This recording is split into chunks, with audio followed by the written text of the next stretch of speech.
Good evening, good morning, good day, wherever you are in the world.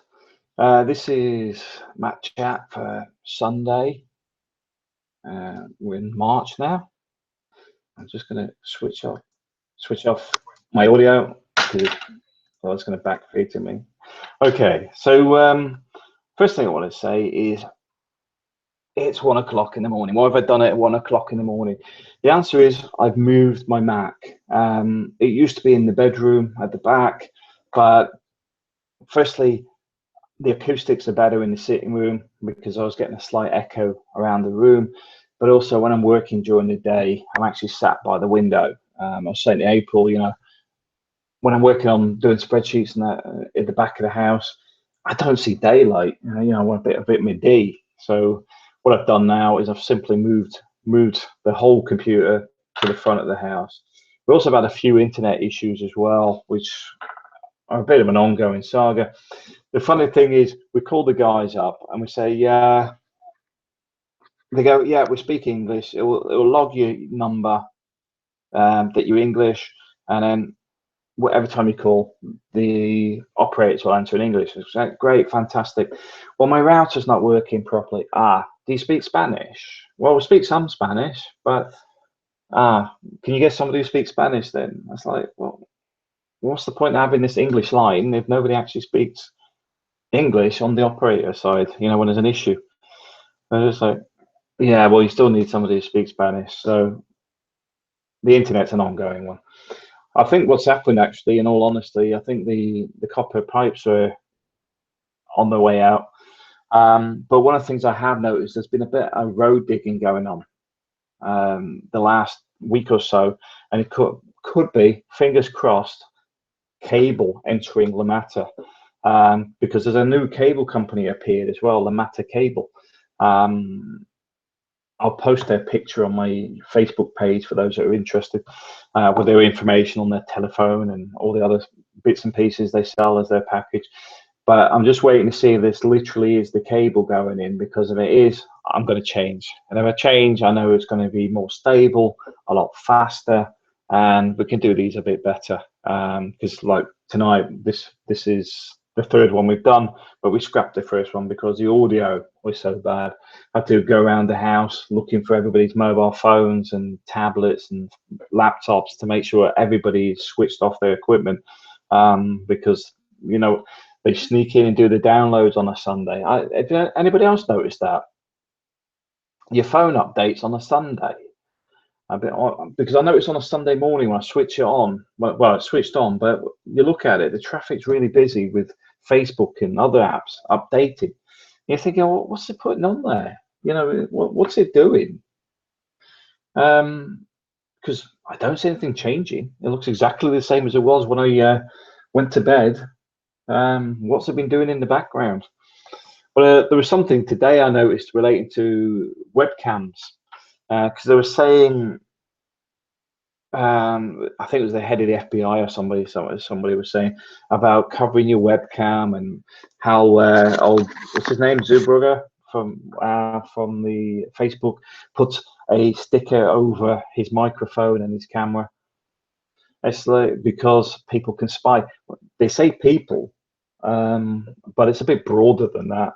It's not just people. It's normally government organisations. There's a one article, you can probably Google it. It would be GCHQ.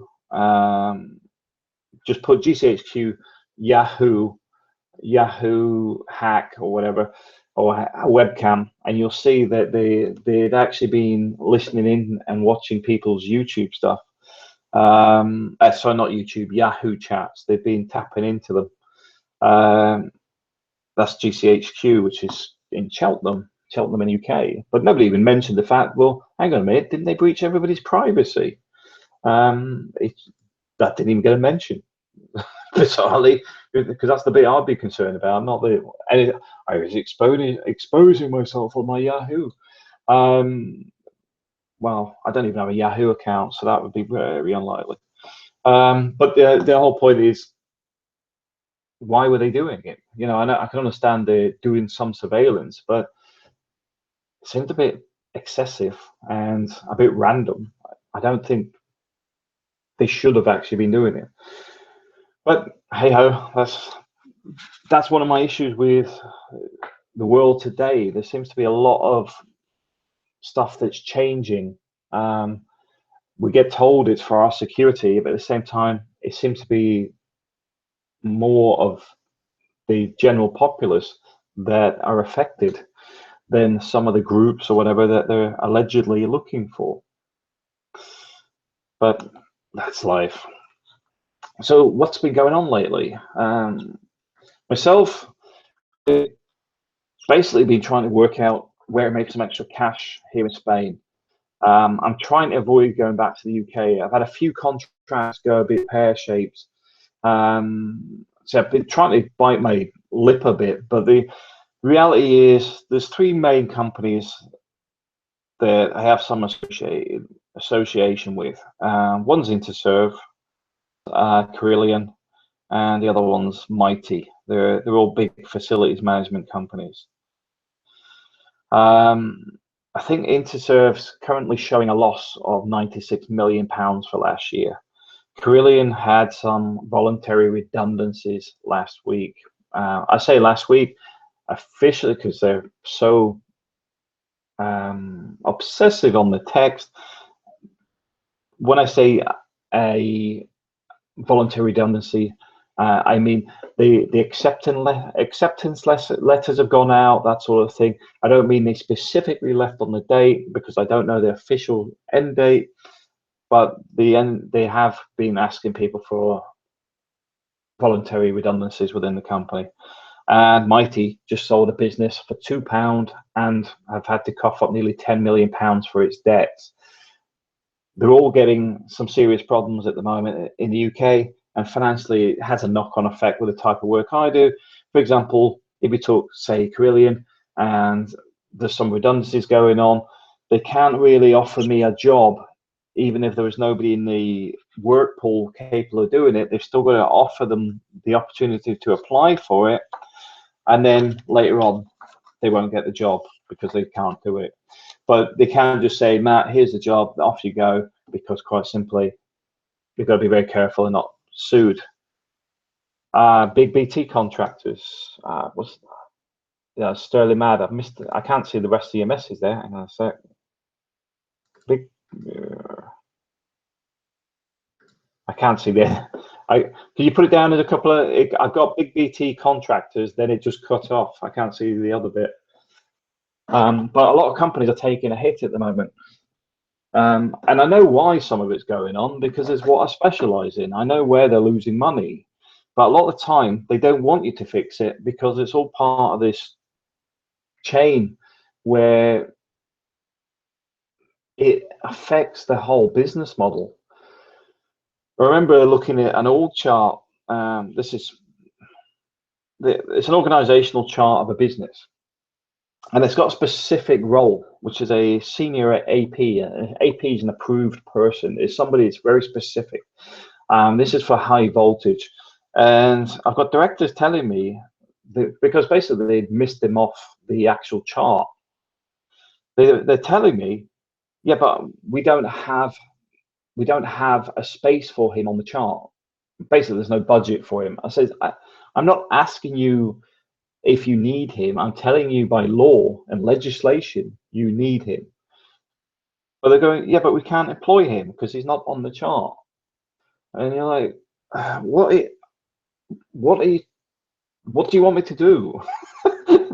It's not a request. You know, if you employ him or don't employ him, it's not my problem. I'm telling you that you're in breach of legal compliance because you don't have this guy.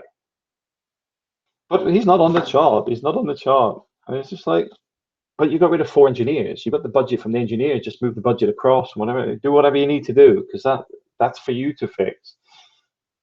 But he isn't on the chart. Where does he sit? Does he sit? He sits below a director, but is he above the manager? It's just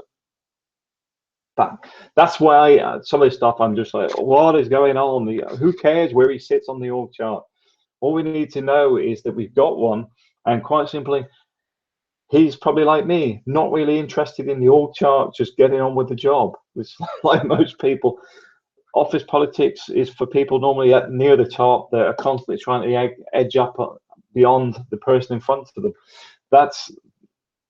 I don't care about that myself. That's why I don't like working for companies direct. I like to be a contractor, not interested in the politics. They can fight amongst themselves. Quite happy for them to do that. But when you point out something like you're breaking the law here, and they're going, oh, yeah, but it's not on this bit of paper, you're just like, what? But anyway, but yeah, so my work's a bit up and down at the minute. So I've been sort of rewriting some websites. I've been looking at the English teaching stuff as well, because the English teaching I know can be a little bit of a cash cow. There's multiple reasons for this. First thing is, people like yourself listening to what I'm doing might be thinking about going to Spain, going to Philippines, going wherever, and thinking, I need a source of income. Well, becoming an English teacher is quite easy to do. Finding online students can be quite easy once you've got a pattern to it, because like anything, it's all a process. So once you work out a process that works and then just adapt it for changes, then it's not a problem. We did something with Mark this week. There's another channel I've started, which is basically for people that are teachers or want to be teachers doing it online. And one of the things we did is we set my Facebook page up,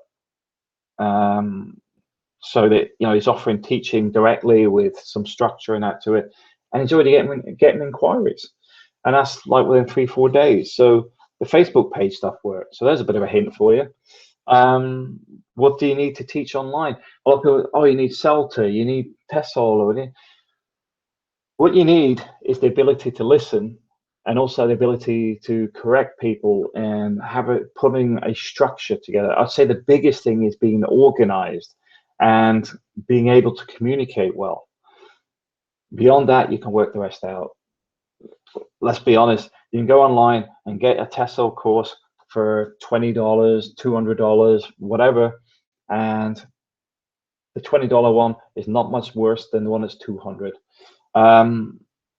because at the end of the day, it's not really an official qualification in many ways. What you really need is to actually sit there and just work out how to do it. Learn from other people teaching, try and get them to help you develop your teaching style and skills, and evolve it.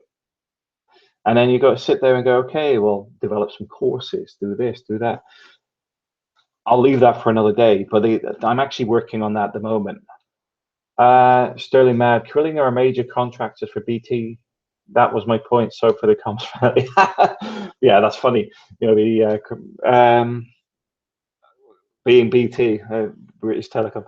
Yeah, there's some major problems with Krilling on several contracts. I can't really talk about them because when I left the company,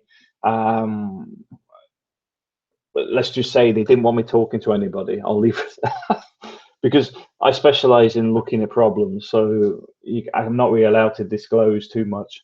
But there is problems, and it's not just one business. There's problems in all of them at the minute.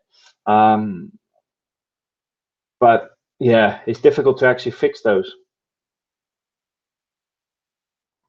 because a lot of it is structural. Not in the building sense, but actually in the way the contracts have been set up. But I'll leave it to that, because it's not a lot of it is historical as well. You got to remember 2008, when the recession hit, everybody decided to cut everything back. Don't spend any money. Do not spend any money. Where's the first places to get hit? The maintenance, the servicing, and replacement. So what happens is, they go, that generator was supposed to be replaced in 5 years' time. It will last another 10. They'll leave it. They'll go, oh, the lighting needs changing this year. We don't know if we're going to have the building next year. Leave it. And then all this stuff is built up, because like now, people are starting to see things fail, because they were already coming up to end of life back in 2008. But a lot of people have not kept logs on what equipment they own, where it is, how old it is, what conditions it's in, and that's what I specialize in. And this is why it's becoming a problem, because it's all coming to the surface. Because obviously now it's all getting very, very old, and the roof's starting to leak, to put it a polite way. And this is why there's problems all over the place. Nobody's talking about it. If you look at some of the stuff on LinkedIn, people boast about their new contracts on XYZ. They don't talk, they never hear them go, we cocked the last contract up, or we're trying to rebuild it. Or for me, why don't they just turn around and say, we're going to fix it? But the whole point is, there's a way to deal with these issues, but a lot of it is buried under the carpet. But that's politics. But yeah, like I was saying with the English teaching, I'm working on that at the moment. I've just set up a page for myself as well. I'm going to start taking some students on myself again. I've actually got my long-time student in Thailand wanting to take her lessons back as well. She contacted me the other day. So what I'm going to do is quite simply start doing that on the side, and developing a English teaching business from that, with a secondary one of Teach the Teacher. Because what I've got at the moment, I've got myself teaching, I've got Mark, I've got Chris, and I think between us we need to develop a system for others to follow. Because one of the things I will say about most of the things I will say about the business ways I work is I do it as a cooperative. Because at the end of the day, this will not just support 5 or 10 people. This could support 100 teachers. This could support 1,000 teachers. Because if it's a global thing, then it can evolve into something much bigger, but also everybody can work together. You know, it's a type of business that Sterling Mad is already gone. Yeah, Guitar D is already gone. I don't.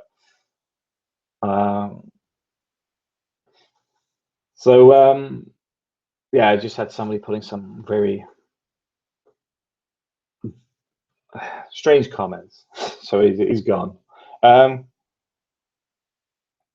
So the Facebook chat stuff. Sorry, not Facebook. Facebook pages related to English teaching works. If you've got another type of business as well, I would say it's worth putting a Facebook page on it and just seeing how it goes. It doesn't cost anything.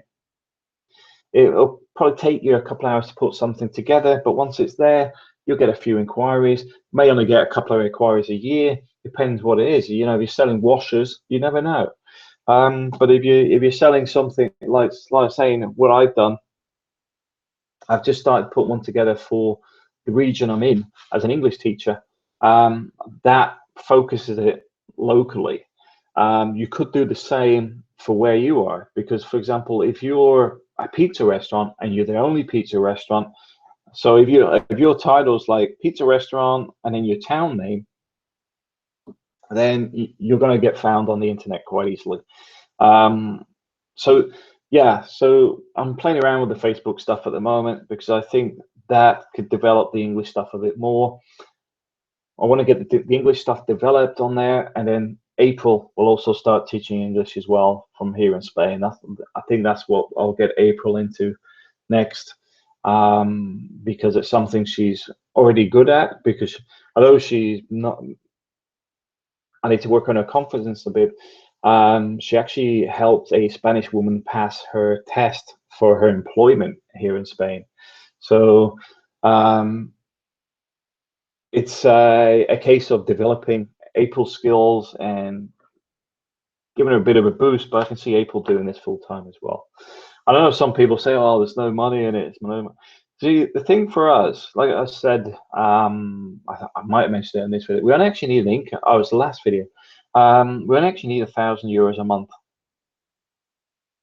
That's how much we actually need financially to pay all our bills. Now, if I just taught English and April just taught English,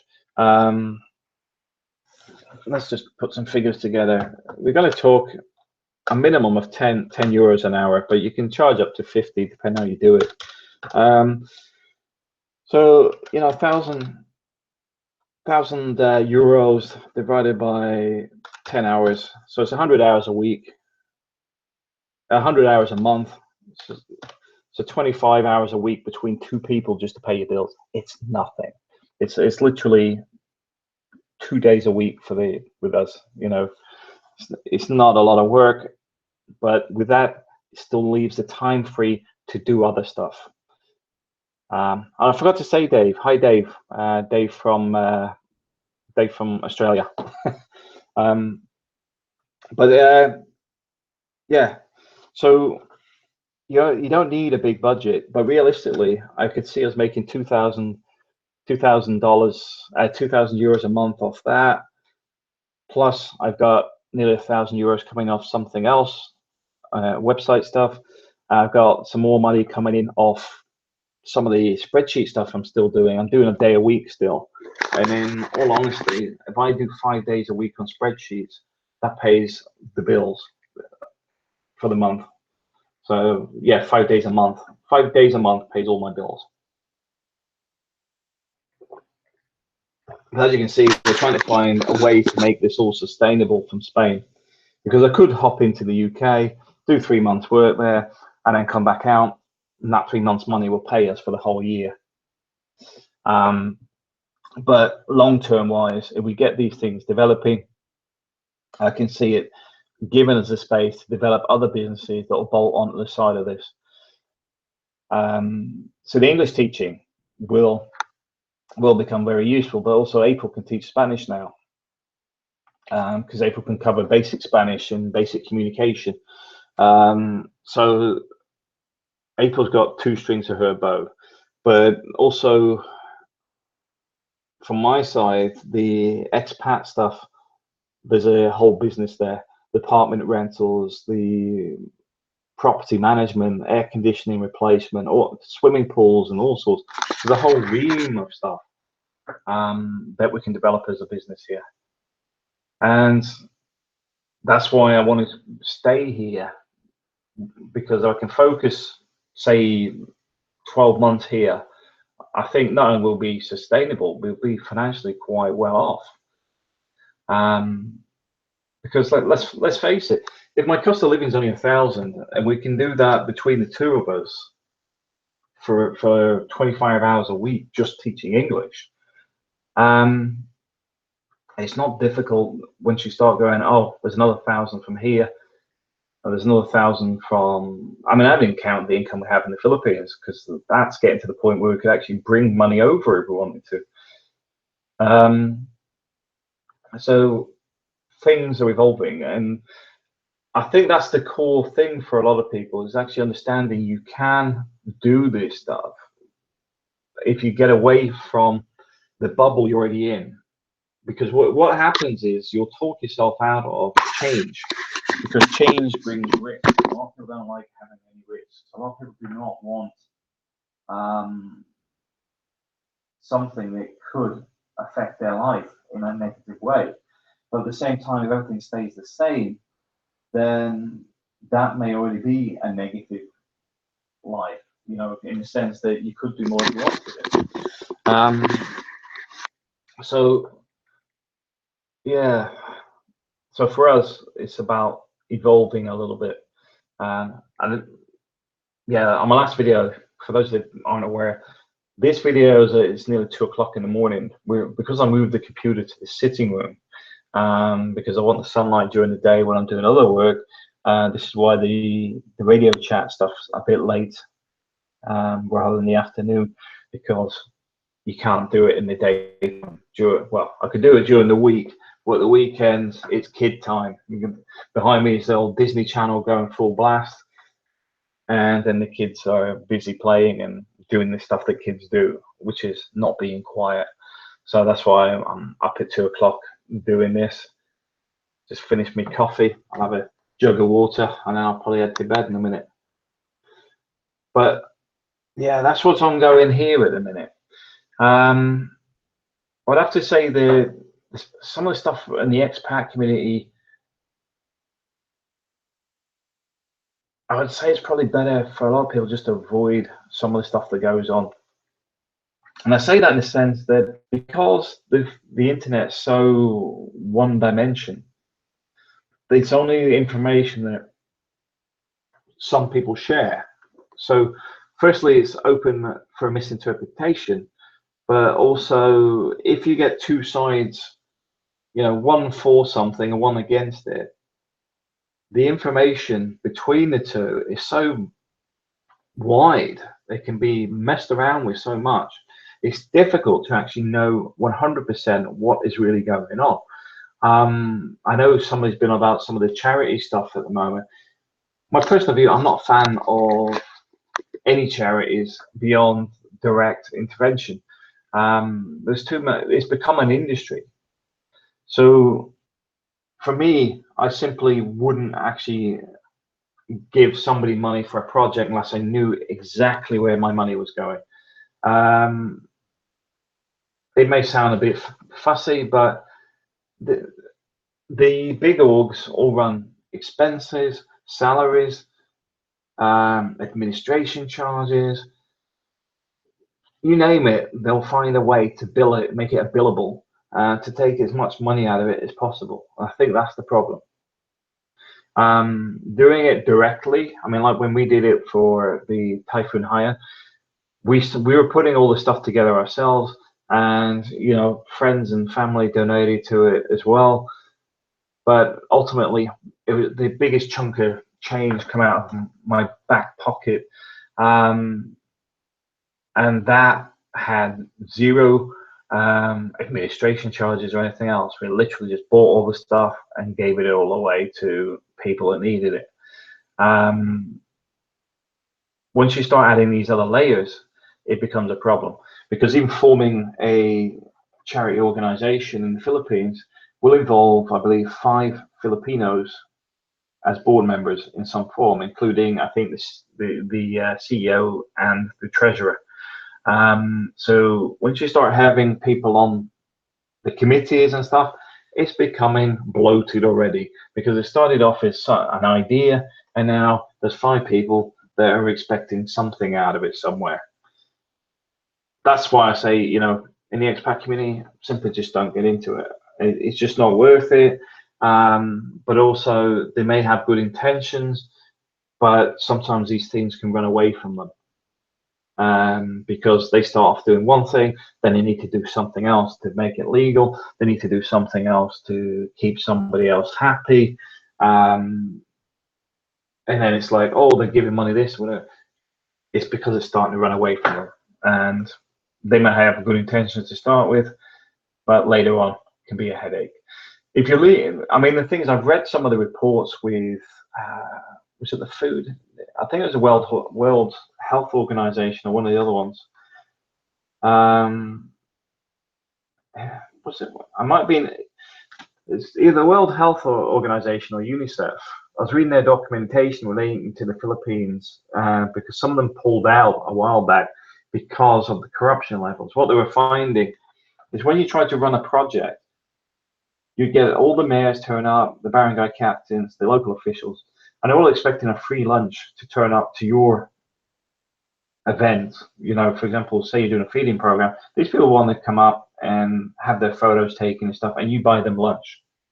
And this is why some of these, I can't remember which orgs it was, but they basically withdrew. Now, if they're having problems with the corruption, then yeah, the expats are going to come across it at some point. That's what I say.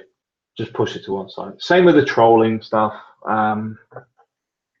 Push it to one side. I know we have our certain individual is a bit of a pain from Australia, but even him, he's sort of run out of steam lately. And myself, I've got better things to do.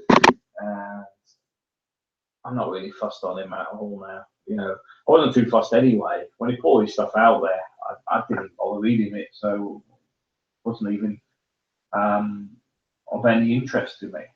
And this is the thing, a lot of it's just purely for response. So if you don't even acknowledge it, then the odds of a response are even less. So yeah, you got to be aware of that sort of stuff, you know, because you will get these people wanting to create this argument. And, who cares? In all honesty, who cares? There's more important things to do. You've got other stuff that you can be doing. Like I say, you could be learning how to teach English. You could be learning how to set up your own YouTube channel or whatever else you want to do. Because I do think if you're serious about Sterling Mad, expat community a disgrace at the moment. I disagree with vloggers judging others without evidence. Yeah, I agree. See, the thing for me is I understand from dealing with charity stuff myself. I know what it's like. It's not an easy one to deal with, even if you're 100% above board, because other people try to manipulate it. So it's a bit hard to say. I can understand some of the disputes going on in the sense of where people had specific money in a specific pot, but I haven't communicated with these people for confirmation of what went where or whatever, and quite simply, it's none of my business. I'm not really digging that deep into it because it's a bit like somebody else that needed $500 for an air ticket and then didn't go. He didn't refund his money either, but nobody's really bothered about him too much. It's like, well, the lesson learned. If anything, just take it down as experience and just move on from it. That's the best way of dealing with it. Because otherwise, it just keeps going around in circles and it just gets boring. And I've got to understand. Somebody that can understand frustration, you know, at the end of the day, especially when people start mudslinging as well, and you've got trolls trying to spin it up between different people and sending little private messages, trying to create an issue. I just say, does it affect anybody directly? You know, at the end of the day, unless it's actually going to resolve a situation or it's going to have a positive outcome, I'm not a fan of it. I can't see the point. Yeah, and that's like you're saying there, without the evidence, and that's one of the things, because like YouTube, websites, blogs, whatever, they're one-dimensional. You can only see the information that is put in front of you, and you'll find that there's often completely different extremes there. Yeah, so it's very, very difficult to deal with that one, because I know people get really wound up and annoyed with some of the stuff, but I do think sometimes you just gotta say, you know what, I've got other things to do. You know, it ain't gonna fix anything, it ain't gonna change anything, so better off to find something else to do. And it's, you know, it's life. I mean, at the end of the day, I believe the UK Parliament's just had a pay rise, an increase on their pensions or something. There's something to get annoyed about. Yeah, I think there's worse things going on. I also do think there is worse things within the communities that do need looking at, but nobody wants to talk about or touch them.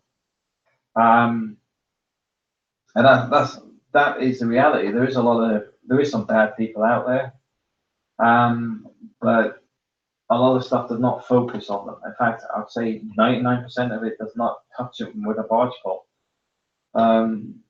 I've seen some of the stuff that people get up to in Cebu when I was working with the child protection unit there. There's some bad people out there, and that's the ones I would rather people focus on getting rid of. I think that's one of the big problems in the community. That's where the stigma comes from. You know, for the Philippines, like a lot of the negative stigma, it comes from these, not the vloggers. I'm talking about these guys that are actually criminals and predators and whatever. They go to the Philippines, often that have just come out of jail in whatever country, got on a flight and headed into the Philippines. The funny thing is, they do get highlighted, flagged by Interpol to the Philippines police, but the Philippines police can't do anything until the crime's actually taken place. There is due process, so those things are a problem.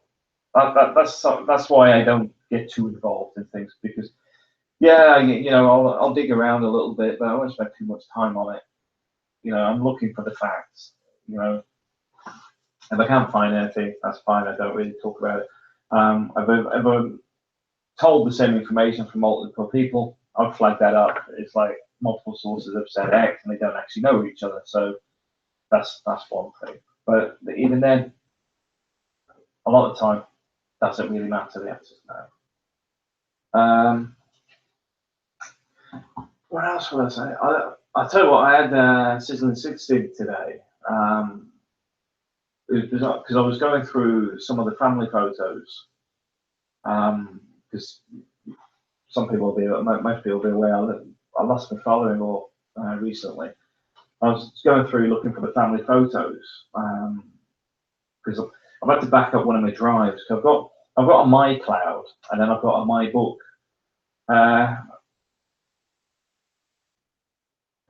Sterling Mad, I don't vlog, even though I would love to, but I find a lot of people out there to bring people down.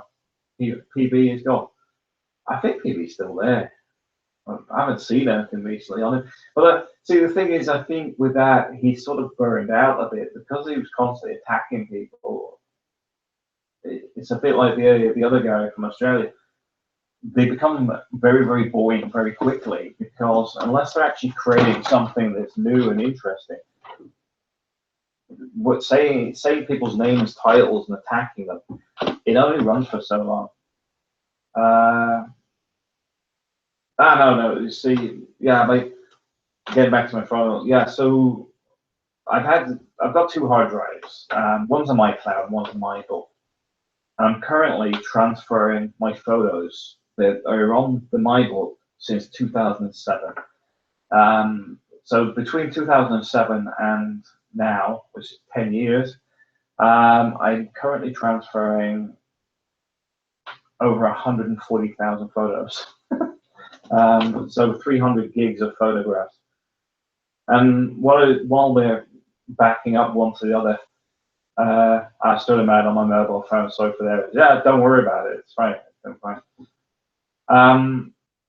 But I was going through the photos because I was like, I've got all the photos nobody else has got in the family, so I'm putting a folder together because we have this private family group in Facebook for pictures of my father-in-law and Rob Rocco, ¿cómo está? Yeah, I'm good. You? I'm good. How are you? So I've been collecting, and one of the ones that come up today was Sizzling 66, which is basically it's probably the only other pork dish I eat beyond sausage and bacon. I don't eat pork in other forms, and all it is the cheeks and the ears. They're sort of like, it's like a spicy dish, really tasty. But you know, in one of the pictures I see it, and we had to go to the supermarket today, and I got able to make some for us.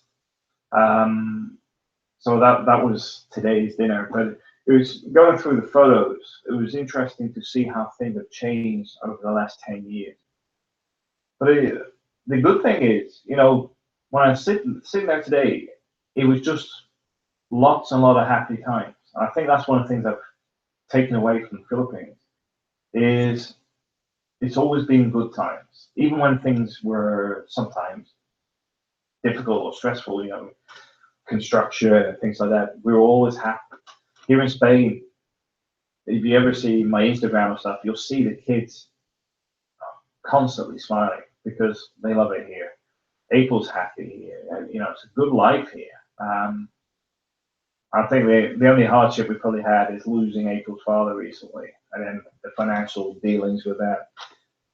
But even with that, it's just like one of those things where you just got to accept life is life. You know, whatever it throws at you, just deal with it. Which I suppose gets onto an important subject. Because I know some people have mentioned about me picking up the costs of the majority of the medical and funeral bills. For me, money is irrelevant most of the time. Although some people say, oh yeah, but it's like this, but yeah, but I budget in advance. So when I take a hit financially, I've already budgeted for the expectation of something going wrong. So financially, I've taken a hit, but I can replace money. I can't replace my father-in-law. I can't replace my wife, etc. Um, those people are important to me. Money, you can earn more money. People around you, you only have the one, and that's the important bit for me. Is the actual people, and that's why I couldn't care less about the money. And in reality, would I do it again? Of course I would. I wouldn't think twice on it. I've done the same for other people as well. There's a lot of stuff I do quietly. I don't talk about, but it's you do stuff when you have to. It's just, I mean, I paid for some incubators and things like that before, bits and pieces. But the thing is, you do what you need to you look after your own. That's the way of saying it. And when I say my own, it's quite extensive. It's not just family. So it's like people, good people that have worked for me, etc., friends, whatever. I think you get it back anyway. You know, in the sense of you may not get it financially, but you get it back in the sense that the people appreciate it or whatever. You know, that's what matters. Yeah, as Rocco said, money is only money. You can replace money. And I think, yeah, you can't replace family exactly, and that's the important thing for me. And I think that's where some expats do actually go wrong because they separate like as if it's not their problem, but sometimes you can help without being, you know, because some people say they get, you know, like the guy that was, they asked him for money. His wife's family asked him for money for a funeral bill. But then he went there and he found out the person who died was insured, but he didn't. He went and to pay it himself. So the guy at the funeral parlor was like, "No, it's all right. It's already taken care of. It's already got insurance." So that's the one scenario which I can understand from that sense that they're taking advantage. So I do understand that, but I do think if you're serious with your relationship and serious about um, being a family or whatever, you've got to take some responsibility. You may always be the outsider in some sense because sometimes you are the foreigner. You know, I think it's the Japanese daijin in it. But the point is that's maybe one thing, but in all honesty, I see my Filipino side as my family, as well as my parents, my siblings, etc. It's one large family. I don't separate anybody from it. We're all part and parcel of the same thing. Yeah, as Rob Rocco says, there are scammers there. Yeah, and I think that's why you have to be careful. You know, if you suddenly say, "Oh, the dog's sick" or whatever, you're like, but you haven't even got a dog, then yeah, you want to see all the bills. you want to make sure that it's right. But my in-laws have always been really good to me. Financially, they're not wealthy people, but at the same time, their commitment to stuff we've done and everything else is 100%. You know, so I've never.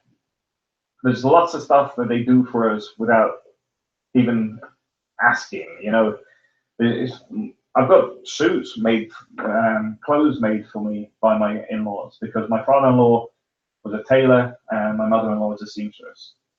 And then the workmanship is better than you'll get anywhere else. I'll tell you that now. April's mother was a seamstress since she was 15, so you know she was doing it since her childhood. And that's where I think that's where she met April's father. Is in one of the clothes. Yeah, I want to see the picture of the dying dog. Reverse Google picture. Yeah, that's what I'm saying. Sometimes you just gotta be careful, but I think a lot of that stuff you pick up early on. You really do. I do see some foreigners, they in their relationships, you can see it and you can tell them, and they go, "You don't know what you're talking about," whatever, and it's like, yeah, okay. But they are choosing to ignore it. So when later on something blows up a lot bigger, they've known in the back of their mind all the time. But in all honesty, my mother-in-law, my father-in-law, fantastic. They're not never asked for anything. My father-in-law wouldn't even go to the malls with us before because he didn't want to walk with the foreigner. In the sense that he said to April before about how you can see like the foreigner at the front holding the girlfriend or wife's hand, and in the trail of people there for the free lunch and everything else. He wouldn't go to the mall because he didn't want to be seen as being like that. I mean, they never asked for anything, and and that's reality. Really good people. Um, yeah. So, like I said, going through the photos, lots and lots of happy times, and that's why I ended up with Sisig today because it was one of the things I've seen because we go to AA Barbecue. If anybody knows AA Barbecue, they do some really good sisig. Don't get takeaway there. You got to eat it. You got to eat the food on the premises as and when it's cooked because like the octopus and stuff as well. After all that separate calamari, you got to have it. It doesn't travel well, so you got to have all the food in the restaurant. But AA Barbecue is one of my favorite restaurants, and it's not an expensive one. Rubber Rocco, and the picture will have 50 links to the tiny top. Yeah, that's it. You got to, yeah, you just got to be careful sometimes. Yeah, anyone know how it is in Tukarong, Sultan, Qatar? I don't know. Um, I don't know where that is. But I think it's a lot of it's how the people are brought up.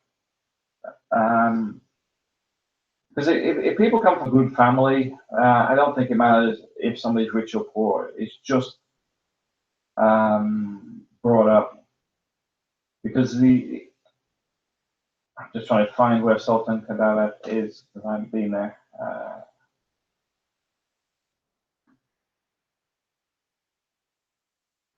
Yeah, I think it's just how people are brought up. I hope it's anything about the internet now. Location.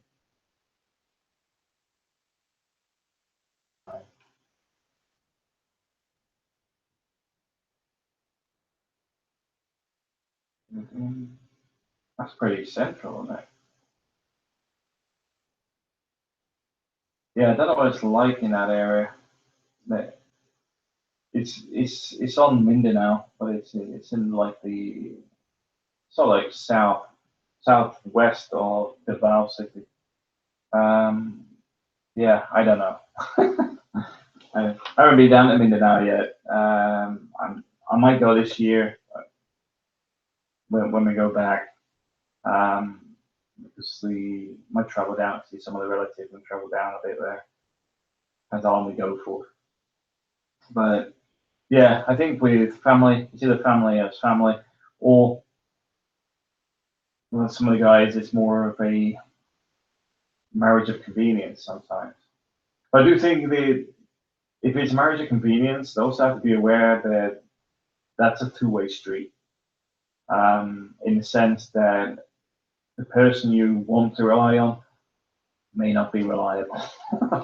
that's why I'm always quite strong against that type of relationship because um, you can't really complain if it all goes wrong if from day one you already knew it was never a real relationship to start with. Gotta be very careful in that sense. Uh, yeah. Has anybody got any questions or anything else they'd like to ask?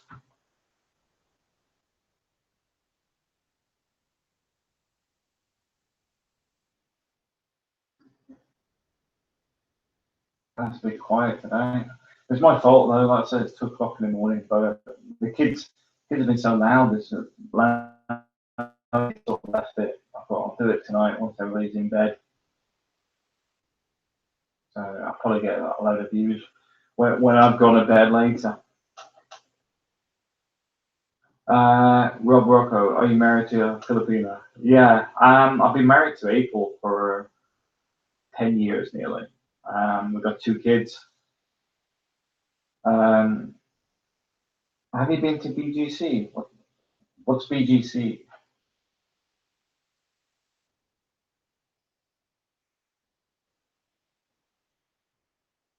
I don't know what BGC is. BGC.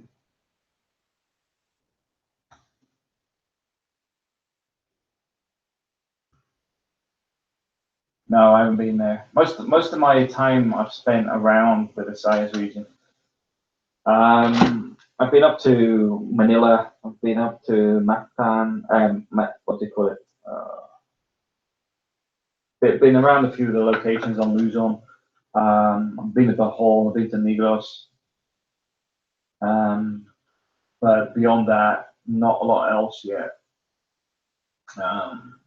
But still time. What country am I from? I'm from the UK originally. And I say originally because I've spent most of my time in other countries. My childhood, my father was in the armed forces, so I lived in Germany, lived in Ireland, lived in Hong Kong. Yeah, spent my majority of my childhood up to my age of 15 overseas, and then went back to the UK. Was there for a few years, and then went to the Philippines in 2007. So it was a huge gap where I was in the UK. The rest of it, I've been everywhere else, and that's why Spain suits me as well, because right now we're in Spain, but we're not far from Portugal. We're not far from Germany. We're in a good location to travel over the place in Europe. That's something I haven't discussed yet. April's documents are here. April's got her red ribbon document. Red ribbon is basically, it gets an official seal. They actually look quite pretty because you get literally a red ribbon on them. Because what's happened with the documents is we had to drive to Valencia, which is just over, it's about 240 kilometers. Go there, go to the Philippine consul there. He wrote us a letter, DHL the letter out to the what is it? Department of something in the Philippines. It's one of the government offices. For them to provide, because the consul letters confirmation that April is April, the kids are the kids. That then goes to the place in the Philippines that can then gives over the documents of the marriage certificate, birth certificate, etc., etc. That then went to the Spanish embassy in the Philippines, which then sort of rubber stamps it, and then that has all come back to Spain to go to the immigration office with it. It's cost a few pesos, put it politely.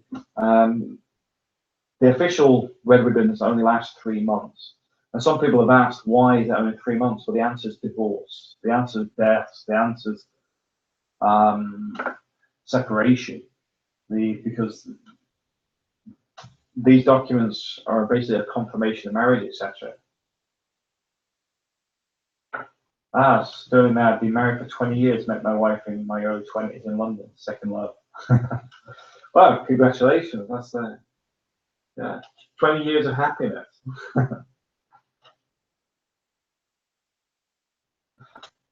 Yeah, so we're nearly through the immigration process for Spain. And once that's done, it sort of unlocks a lot of stuff for us. Because it's been holding up everything, really has. Because once this is done, we're then going to look at the applications for citizenship for April and the kids for Spain. So they become Spanish citizens. Why not British? Why not, honestly? I'm not really fussed. I think Spain's Spain's good enough anyway. It's mainly for travel. In all honesty, it's for travel. Beyond that, we don't actually need anything. Financially, we don't need anything from the UK. And the same, we don't need anything from Spain. It's just that with the Spanish passports, it's much easier to travel to other countries. Because we want to visit other places. It'd be nice to get April's mother over to see the Vatican, for example. I'd love to do that. It's there's a lot of my childhood, I experienced a lot of the world. So for me, being able to have the experiences with other people, it's more important to me. It may sound a bit strange, but it's good to see how other people see things for the first time. Because things are very different. It's like when we got to Paris and we got in the Paris airport at 6 o'clock in the morning, El Charles de Gaulle Airport. And obviously, we've come from the Philippines. April and the kids haven't experienced anything cold, And then we come up out the airport and we're waiting for our minibus to take us to our car. And it's cold. You're breathing and you're getting the old fogging up.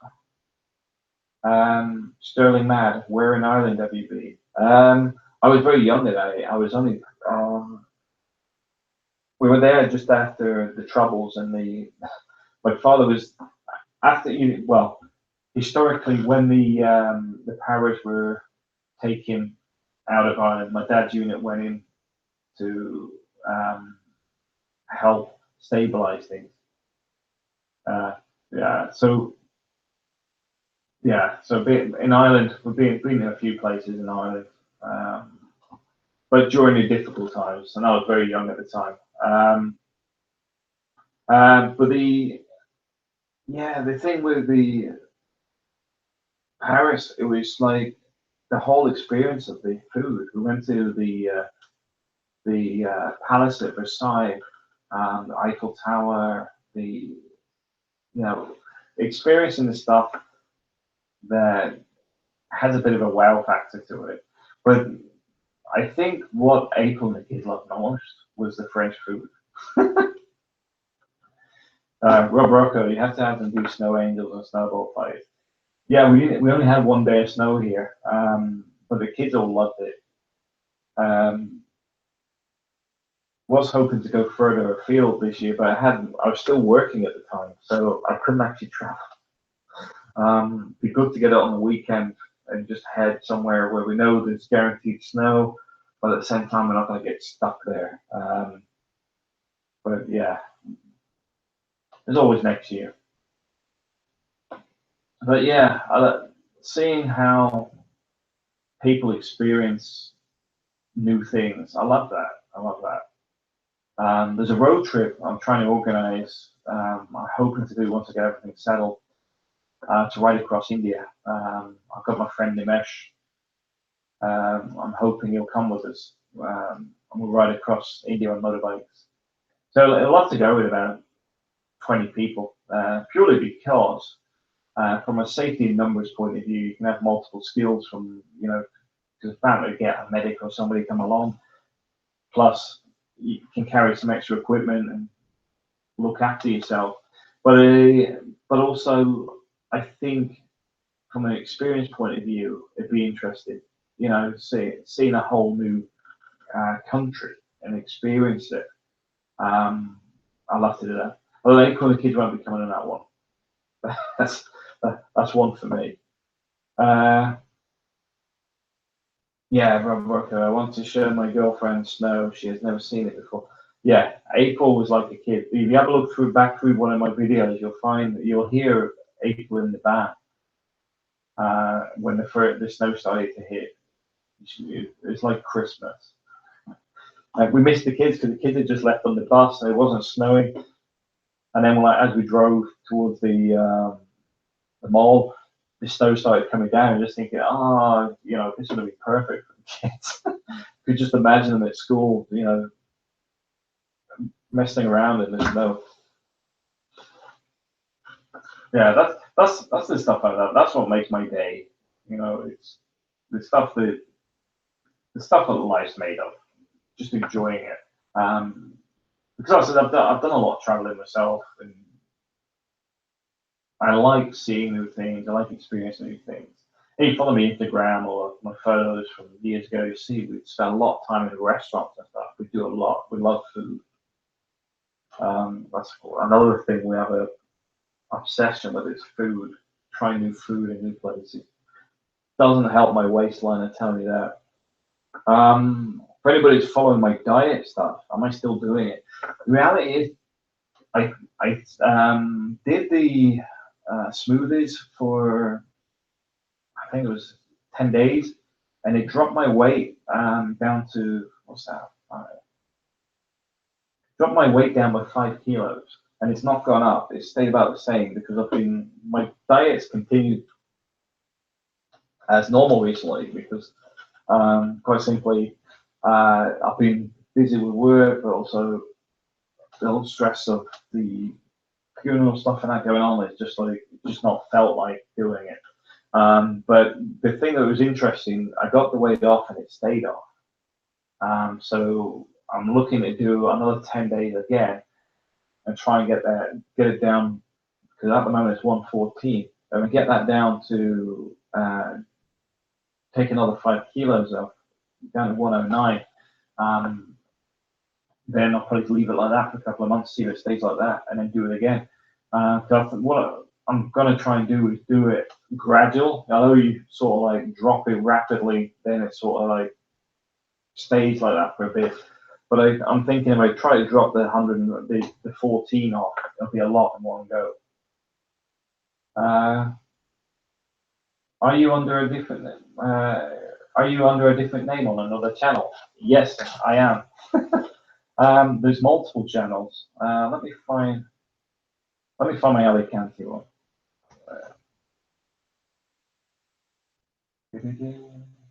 I'll share the link.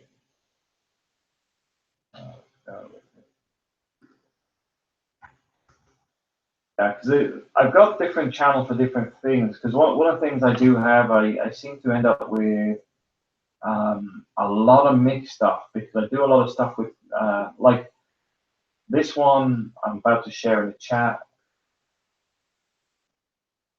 Is it working now?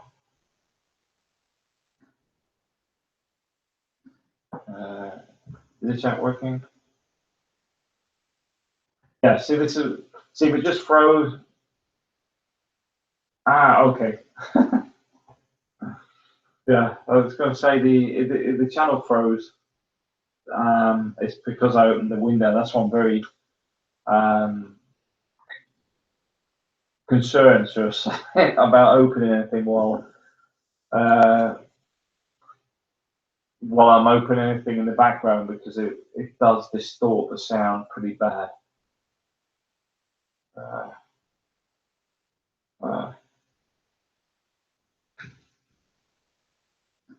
I'm going to cut the chat off today because it's quite quiet. Thanks for joining us, guys. But it's quite quiet, and I can understand why. It's 2 o'clock in the morning. But I might try and schedule something during the week in daylight hours when the kids are at school. But my internet's been up and down, which has been a bit of a pain, a bit of a hindrance. Rob Rocco, chat working, but I don't hear Matt at all. Well, it's probably a good time to cut it off then. if it's gone off. All right. Well, nice chatting, guys. Enjoy the rest of the weekend. Thanks for watching.